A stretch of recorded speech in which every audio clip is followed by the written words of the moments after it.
Hello, everyone. This is Aisha, and I would like to first thank you for stopping by. Yes, I'm saying thank you. And this episode is going to be a special episode for me because I am going to put it on multiple platforms. That's right, because of course, I have more than one podcast, and I don't necessarily have a specific schedule on when I release these things because when I'm feeling it, I feel it. I tried the whole scheduling thing and I'm like, you know what? I have a lot going on, and the last thing I want to do is put something out there that's forced.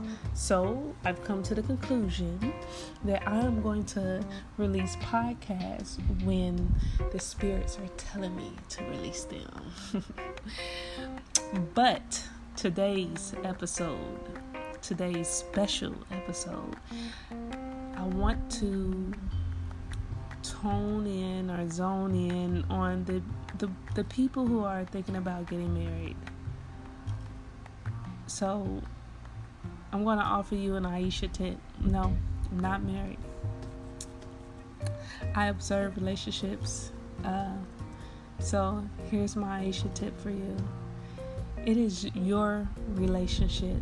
It is not their relationship. It is not the community relationship. It is your relationship. So since it is your relationship, you and your partner should customize your relationship to your individual needs. We as people already know that everybody is different. So that doesn't change just because you get married. You are not the same as your brother, your sister, your cousin, your best friend, anybody you have similarities with. Y'all are still not the same. You still have individual things about yourself that differ from them. So get out of the habit of letting others tell you about their bad experiences and making that influence you to pull away from something that you might have that's good. Because you could be creating a toxic environment just because you're listening to someone else's bad experiences. Now, listening to someone else's experiences, those are lessons. Those are,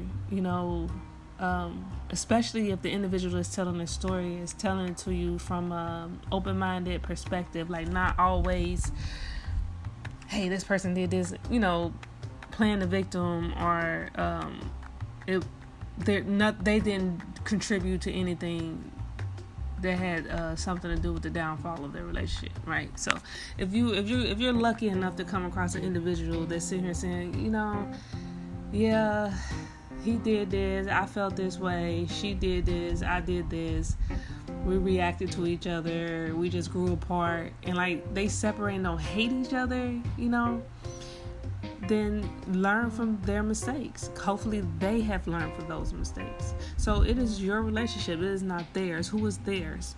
Theirs is anyone that is outside of your relationship, including your parents, your family, your friends, someone you hold in high regards. They are there. If you're going to let someone dictate how your relationship should be, that should be a sign to yourself that you're not even ready for a relationship. Because I'm not gonna speak to you in general because I hate it. I'm not gonna say I hate. I don't like it when people sit here and try to speak on behalf of others. When you're talking to me, you can only speak for yourself. You can say you think that a majority of people feel this way and think this way, but at the end of the day, you only know what you think and how you feel. So I'm going to tell you about me. Me personally, I do not like it if I am considering jumping into a commitment with a guy and I feel like he's emotionally and mentally controlled by someone outside of our home, if we were at that point of sharing a home, meaning you're judging me based off of the insecurities of someone else who don't know me.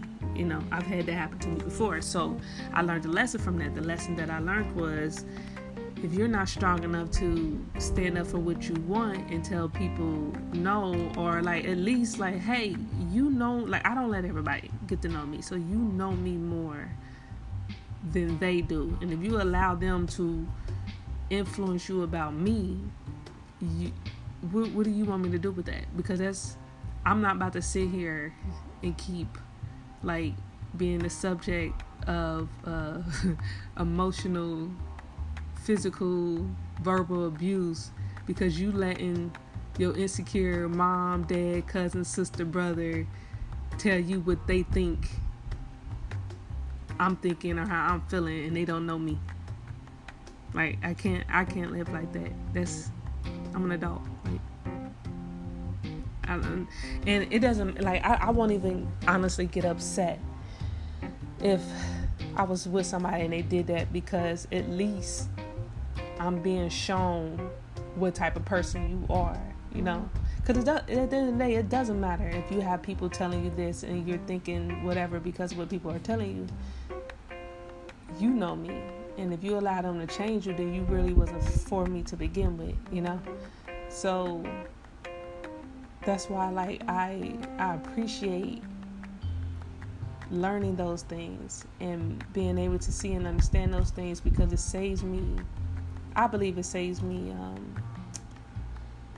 a lot, like, in the future, whatever. I'm turning towards it because I'm sitting here freestyling this right now, okay? I'm sorry.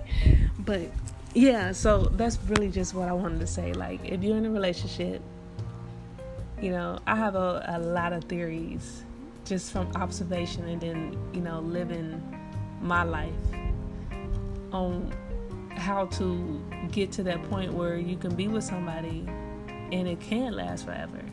You know, I just think there are some things that you should do, and there's some things for yourself that you should do, and some things that you need to look out. You need to ultimately learn how to recognize the immaturity in others, because some people you can't have a conversation with, you know. I'm going to use this as an example before I get off.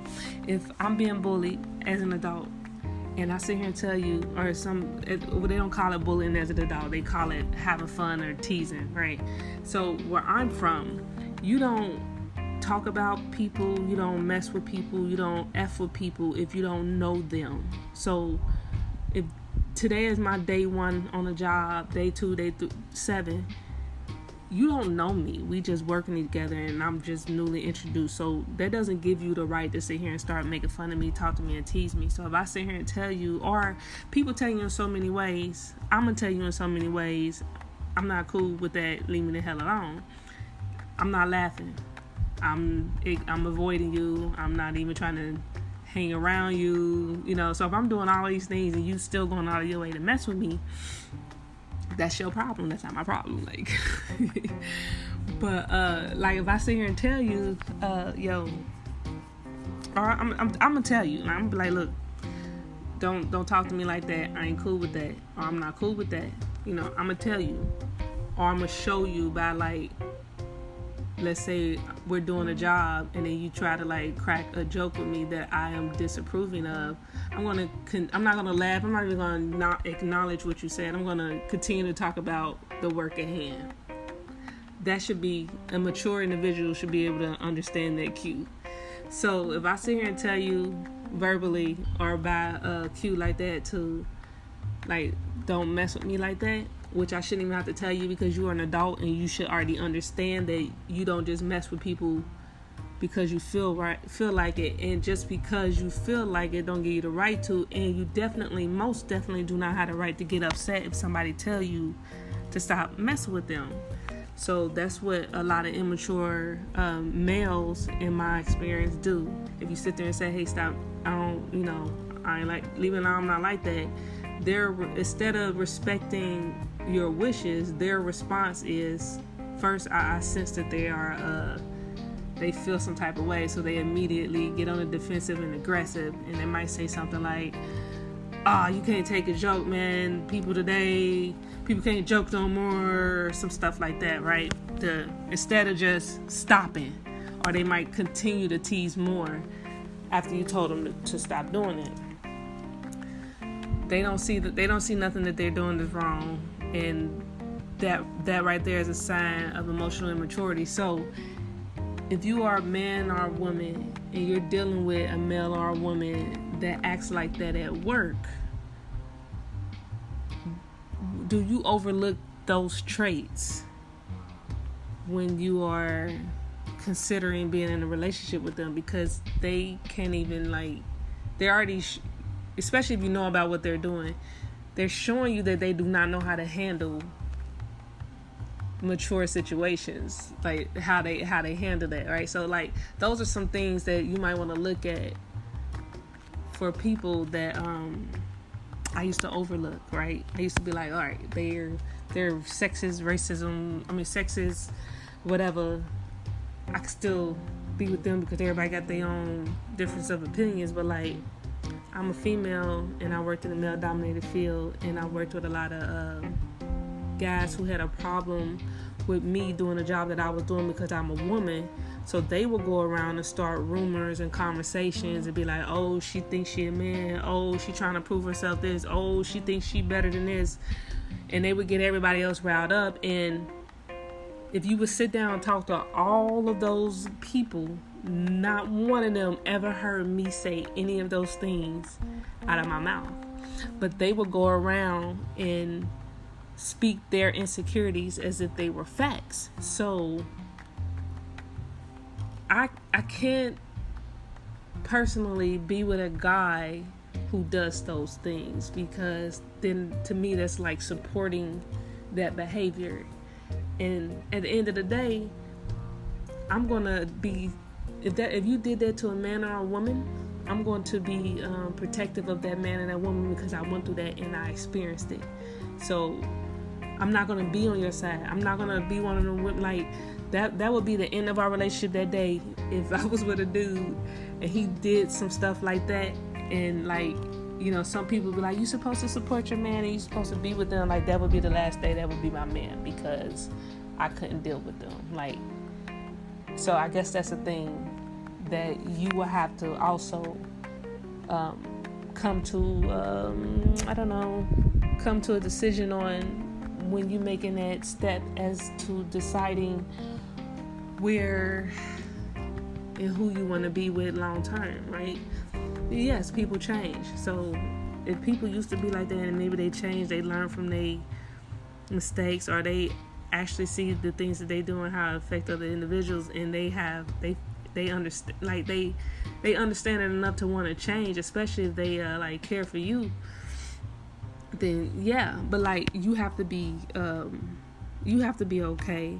You have to sit down and literally have a one-on-one mental, emotional conversation with yourself about what you want. And if you cannot answer those questions, you are not ready yourself to commit to that type of relationship, because these are some things that are going to come up later on, and that defeats the purpose of getting married, to just have that mentality, oh, if it don't work out, I could just get a divorce. Like, there's a whole bunch of different aspects for marriage for myself. Like, it's a business thing. Like, I think marriages should be treated like business relationships. That's if you think about business the way that I do. I think I'm very serious about business. So if I say I'm gonna do something, I'm gonna do everything in my power to do it. Usually I check on all the people on my team, make sure everybody's taken care of, everybody got what they need. You know, always checking on them. Like, I'm very caring and nurturing when it comes to that. Is, you know, even like when I come to events, I'm checking on the customers, I'm checking on the employee, I'm checking on everything. I make sure stuff is running smoothly. So, like, I'm putting myself into it. So you should be able to do the same thing when it comes to your relationship. Put yourself into it, that dedication, that drive. And if you disconnect, I feel like if people disconnect from having that type of motivation and drive, like running a business, and they're not putting the same effort in their relationship, is doomed. Or you're not going to really know how to handle it later on, you know, because you missed where you were lacking at. But anyways, I'm going to stop rambling. That's my little freestyle thoughts for ya. And starting next week, I'm going to put up more stuff. I'm just not going to tell you what days it's just going to drop. So I don't know. You're just going to have to subscribe, follow, and listen. Find me on my other little social media links. You know what I mean? Like, I got, hold on. Let me tell you. I'm about to start putting out Artists for Artists, my little docu-series on YouTube. that's where I'm going to put that one. I'm also going to start releasing the episodes, or what I saved from what I attempted to do from my lady short film series. Hopefully I can raise funding and reshoot that, because I think that would be a great production right there. That's also going to be on the same Aisha film short video YouTube. I got several different YouTube channels, but that one's solely going to be dedicated to my short films from now on. So you can look forward to that. So yeah, that's what I've been working on. I've been working on editing my videos, putting my content together, doing little things here and there to see who I want to work with, who I can't work with, because I'm about to be like really busy and time is very important to me right now. So thank you for your time right now. And I look forward to having you view some of my stuff. Okay? Thank you. And good night, good morning, good afternoon. Have a great day.